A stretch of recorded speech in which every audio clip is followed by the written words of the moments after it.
इलाज और इंसान की रूह, इनका रिश्ता ना हजारों साल पुराना है। कभी सोचा है इस बारे में?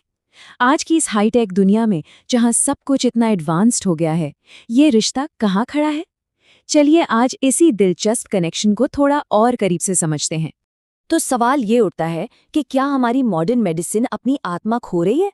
मतलब एक तरफ तो हमारे पास कमाल की टेक्नोलॉजी है, चमत्कार करने वाली, लेकिन कहीं ऐसा तो नहीं कि इस भाग दौड़ में हम मरीज को सिर्फ एक मशीन या एक बॉडी समझने लगे हैं? वो जो एक इंसानी टच होता था, वो जो कंपैशन था, क्या वो कहीं खोता जा रहा है? इसी पहेली को आज सुलझाने की कोशिश करते तो दिक्कत आखिर है क्या? देखिए, मजे की बात तो ये है कि ये प्रॉब्लम हमारी कामयाबी की ही देन है। जी हाँ, जैसे जैसे हमारी दवाइयाँ, हमारा इलाज बेहतर होता जा रहा है ना, हम एक एक बहुत ही ज़रूरी चीज़ को पीछे छोड़ते जा रहे हैं। सोच कर देखिए जरा, जो चीजें इलाज को इतना पावरफुल बनाती हैं, जैसे हर चीज के लिए एक अलग स्पेशलिस्ट, ये एडवांस टेक्नोलॉजी, ये नई नई मशीनें, कभी कभी यही चीजें मरीज को एकदम अकेला फील करा सकती हैं। इलाज एक मैकेनिकल प्रोसेस जैसा लगने लगता है, इम्पर्सनल, जहां शायद डॉक्टर की हमदर्दी के लिए, उस अपनेपन के लिए कोई जगह ही नहीं बचती। तो फिर इसका हल क्या है? हो सकता है इसका जवाब एक ऐसी चीज में हो जिसके बारे में हम ज्यादा बात नहीं करते। वो है आध्यात्मिकता। अब ये आध्यात्मिकता या स्पिरिचुअलिटी आखिर है क्या चीज? चलिए इसको समझते हैं। सीधे शब्दों में कहें तो आध्यात्मिकता का मतलब है खुद से बड़ी किसी चीज से जुड़ा हुआ महसूस करना। ये समझना कि हम बस इस दुनिया में अकेले नहीं हैं, बल्कि किसी बड़ी तस्वीर का हिस्सा हैं। ये सिर्फ पैसा, करियर या दुनियावी चीजों के बारे में नहीं है। ये है अपने अंदर झांकने के बारे में, जिंदगी का एक गहरा मतलब ढूंढने के बारे में। और यही है इसकी सबसे बड़ी बात, जीवन के अर्थ और उद्देश्य की खोज। असल में ये हम सबके अंदर की एक तलाश है, एक प्यास है कि हमारी जिंदगी का मकसद क्या है। और बस यही यही तो आध्यात्मिकता की जड़ है। अब यहाँ पर ना एक बहुत बड़ी कंफ्यूजन को दूर करना जरूरी है।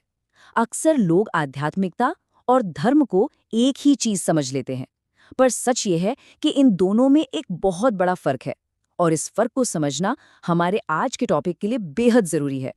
तो ये बात बिल्कुल साफ कर लेते हैं, आध्यात्मिकता और धर्म एक चीज नहीं है। ये इस पूरी बातचीत का कह सकते हैं कि सबसे अहम पॉइंट है। इसको ऐसे समझिए कि धर्म शायद एक नक्शा है, लेकिन आध्यात्मिकता उस रास्ते पर आपका अपना निजी सफर है। देखिए, आध्यात्मिकता जो है वो बहुत पर्सनल है। ये यूनिवर्सल है, मतलब किसी भी धर्म या संस्कृति तक सीमित नहीं है। ये आपके अपने अनुभव की बात है।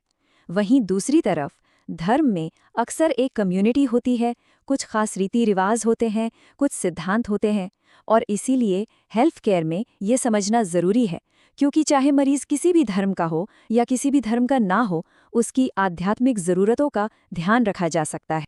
ठीक है, तो अब जब ये क्लियर हो गया है कि आध्यात्मिकता क्या है और ये धर्म से कैसे अलग है, तो वापस आते हैं हमारे मेन सवाल पर। अस्पताल में एक मरीज के लिए इसका क्या मतलब है, इसका क्या रोल हो सकता है? अक्सर लोग डॉक्टर के पास कब जाते हैं? जब जिंदगी में कोई बहुत बड़ा भूचाल आया हो, जब कोई बड़ी बीमारी का पता चला हो, या कोई अपना जिंदगी और मौत से जूझ रहा हो। ये बहुत इंटेंस, बहुत मुश्किल समय होता है। तो क्या ऐसे में सिर्फ दवाइयाँ और इंजेक्शंस काफ़ी हैं? शायद नहीं। उस वक्त इंसान को इससे कहीं ज़्यादा की ज़रूरत होती है। और बस यहीं पर आध्यात्मिक सपोर्ट एक मरहम की तरह काम करता है।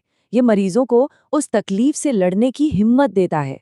उन्हें ये महसूस कराता है कि वो इस लड़ाई में अकेले नहीं हैं, कि उनके दर्द का भी कोई गहरा मतलब हो सकता है। ये उस मशीनी और इम्पर्सनल केयर से बिल्कुल उल्टा है जिसकी बात हम शुरू में कर रहे थे। तो हम एक ऐसे मोड़ पर हैं जहां हम हेल्थ केयर के फ्यूचर की एक झलक देख सकते हैं। एक ऐसा भविष्य जहां हजारों साल पुरानी वो हमदर्दी, वो करुणा आज की इस चमत्कारी मेडिकल साइंस के साथ हाथ मिलाती है। और यही है इस पूरी बातचीत का सार। देखिए, यहाँ मकसद टेक्नोलॉजी को हटाना बिल्कुल नहीं है। मकसद है उसमें इंसानियत को, कंपैशन को वापस लाना। क्योंकि जब बेस्ट टेक्नोलॉजी और गहरी हमदर्दी एक साथ मिलते हैं ना, तभी सही मायनों में हीलिंग होती है, असली इलाज होता है। तो एक सवाल के साथ आज की बात खत्म करते हैं। एक सवाल जो हम सबको सोचना चाहिए, क्या इलाज सिर्फ शरीर का होना चाहिए या फिर पूरे इंसान का, उसके मन का, उसकी आत्मा का भी? हमारे डॉक्टर्स को हमारे लक्षणों के अलावा और क्या पूछना चाहिए?